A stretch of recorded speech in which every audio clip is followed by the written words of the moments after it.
après le sommet humanitaire mondial d'Istanbul, dans le cadre duquel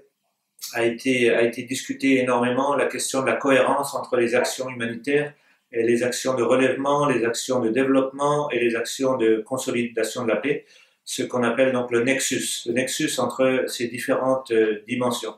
Une dimension fondamentale de cette approche, c'est ce qu'on appelle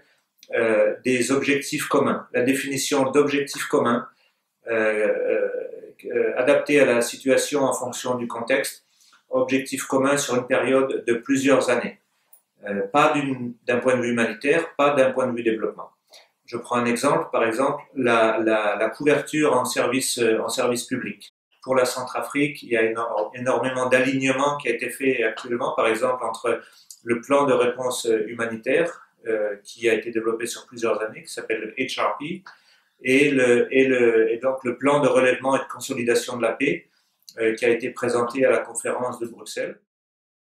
Tenu d'un rôle fondamental à jouer et le joue en Centrafrique au niveau de l'appui au redéploiement de l'État, à la consolidation de l'État, à la cohésion sociale, tout ce qui est l'État de droit, la réforme du secteur de la sécurité, etc. Donc il y a toute une palette pour que l'État centrafricain se redéploie, soit consolidé,